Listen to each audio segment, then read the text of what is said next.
Hello students, this is your first lecture for third chapter Atoms and Molecules। इसके पहले आप लोगों के दो चैप्टर्स कंप्लीट हो गए हैं। Chapter number 1 matter in our surroundings and second is matter around us pure. I hope both the chapter clear to all of you. दोनों चैप्टर्स आप लोगों को अच्छे से समझ में आ चुके होंगे। Now today I am going to start your third chapter Atoms and Molecules. Now the first topic of this lecture is laws of chemical combination. Second chapter में आप लोगों ने टू टाइप्स की रिएक्शन पढ़ी थी, physical change and chemical change. ऐसा कोई भी चेंज जिसमें नया सब्सटेंस फॉर्म नहीं होता है उसे फिजिकल चेंज कहा जाता है and all those changes in which new substances form are called chemical change. ऐसा कोई भी चेंज जिसमें नया सब्सटेंस फॉर्म होता है उसे केमिकल चेंज कहा जाता है और केमिकल रिएक्शन भी कहा जाता है।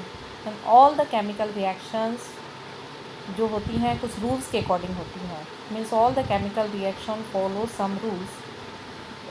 देर are 5 or 6 rules, but in your syllabus 2 rules. The first is law of conservation of mass and second law of constant proportions. Now first law of conservation of mass. Antoine L. Lavoisier, a French scientist, established the theory of law of conservation of mass. इस law को Lavoisier name के scientist French scientist ने दिया था। According to this law mass can neither be created not destroyed in a chemical reaction. Means किसी भी chemical reaction में ना मास क्रिएट होता है ना मास डिस्ट्रॉय होता है। किसी भी केमिकल रिएक्शन में जो रिएक्शन में पार्ट लेते हैं उसको रिएक्टेंट कहा जाता है और रिएक्शन होने के बाद जो नया सब्सटेंस फॉर्म होता है उसे प्रोडक्ट कहा जाता है। मीन्स जो रिएक्शन में पार्ट लेते हैं उसको रिएक्टेंट और जो फॉर्म होते हैं उसको प्रोडक्ट कहा जाता है। जैसे कार्बन को जब एयर में बर्न किया जाता है तो कार्बन ऑक्सीजन से कंबाइन होता है C+O2 और कार्बन डाइऑक्साइड फॉर्म करता है। मीन्स कार्बन और ऑक्सीजन का मास जो रिएक्शन के पहले होगा एंड रिएक्शन के बाद जो कार्बन डाइऑक्साइड फॉर्म हो रहा है उसका मास सेम होगा। तो what is law of conservation of mass clear to all of you? Mass can neither be created not destroy in a chemical reaction. I will explain this law by one experiment. इस law को मैं experiment से आपको explain कर रही हूँ, एक activity से आपको बता रही हूँ। लॉ तो ऑलरेडी मैंने पहले आपको इसकी पहले की स्लाइड पे दिया था। इस स्लाइड पे फिर से लिखा हुआ है mass can neither be created not destroyed in a chemical reaction. Now take some sodium sulphate solution in a conical flask. देखो इस स्लाइड पे आपको एक डायग्राम दिख रहा है। एक वेइंग मशीन है, उसके ऊपर एक फ्लास्क रखा हुआ है जिसे कोनिकल फ्लास्क कहा जाता है। उसमें एक केमिकल सब्सटेंस सोडियम सल्फेट लिया गया है and some barium chloride. Barium chloride एक दूसरा केमिकल सब्सटेंस है। उसको एक ट्यूब में लिया गया है जिस ट्यूब को इग्निशन ट्यूब कहा जाता है। उसको उस कोनिकल फ्लास्क के अंदर हैंग कर दिया गया है। हैंग इस तरह किया है कि इन दोनों के अंदर जो केमिकल सब्सटेंस है वो आपस में मिक्स नहीं हो रहे हैं। क्लियर? द फ्लास्क के अंदर ट्यूब को ऐसे हैंग किया है थ्रेड की हेल्प से कि वो दोनों के केमिकल सब्सटेंस आपस में मिक्स नहीं हो रहा है। Then put a cork on the flask. उसके बाद उस फ्लास्क के ऊपर एक कॉर्क लगा दिया गया है, कॉर्क से उसको बंद कर दिया गया है and the mass of that flask is taken with the help of balance. एक जिसके ऊपर रखा हुआ है आपको वेइंग मशीन दिख रही है, उसकी हेल्प से उसका मास ले लिया जा रहा है।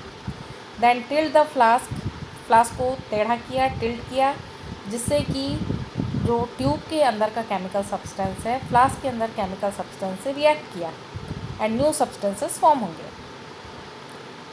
दो नए सब्सटेंस फॉर्म हो रहे हैं।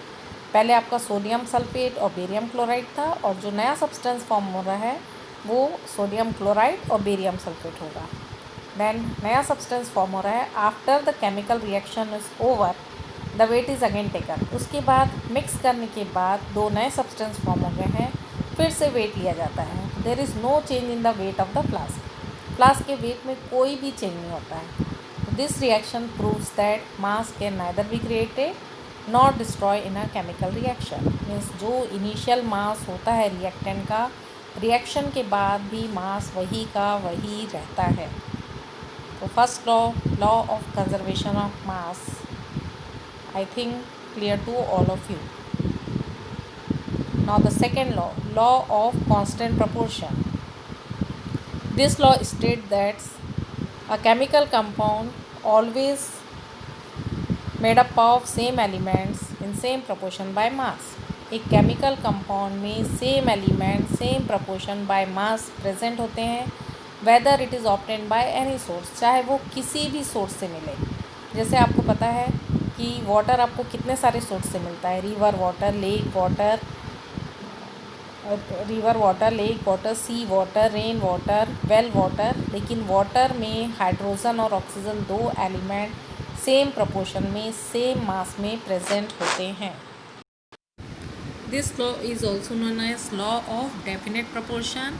Joseph Louis Proust gave this law, hence this law is also known as Proust law, इसलिए इसको प्रोस्ट लॉ भी कहा जाता है।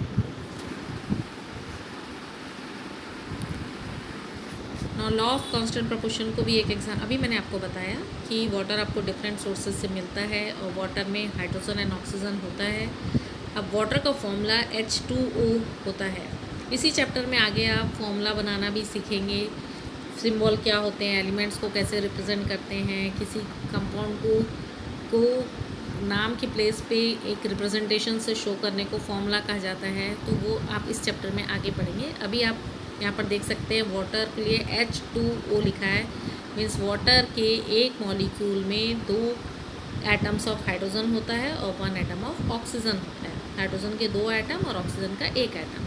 तो वाटर में 2 atoms of hydrogen and 1 atom of oxygen present होता है।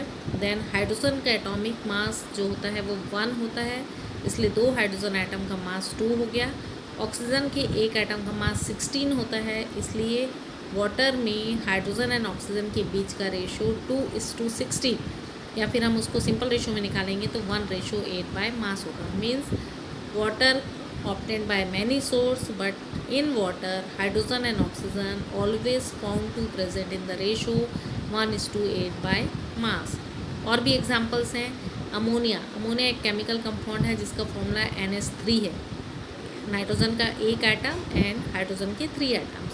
तो अमोनिया हमको किसी भी सोर्स से मिले, अमोनिया में नाइट्रोजन एंड हाइड्रोजन का रेशो 14:3 बाय मास होता है, क्योंकि नाइट्रोजन का एटॉमिक मास 14 होता है और हाइड्रोजन का एटॉमिक मास 1 होता है।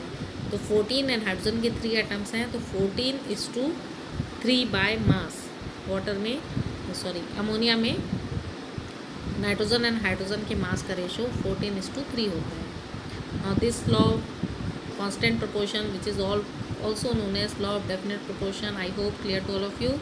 In a chemical compound, the elements are always present in a definite proportion by mass, whether it is obtained by any source. किसी भी source से मिले किसी chemical compound में जो elements होते हैं उनका रेशो always same होता है।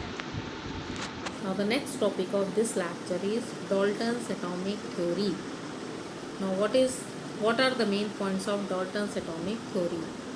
Now the first point of this theory is elements are made up of extremely small particles called atoms. Elements जो होते हैं extremely small particles से बने होते हैं जिनको atoms कहा जाता है। Then second point, atoms of a given elements are identical in size, mass and other properties. किसी भी एक एलिमेंट के एटम साइज़ में, मास में और अदर प्रॉपर्टीज़ में सेम होते हैं। मीन्स हाइड्रोजन के एटम सेम, ऑक्सीजन के एटम सेम, नाइट्रोजन के एटम सेम होंगे।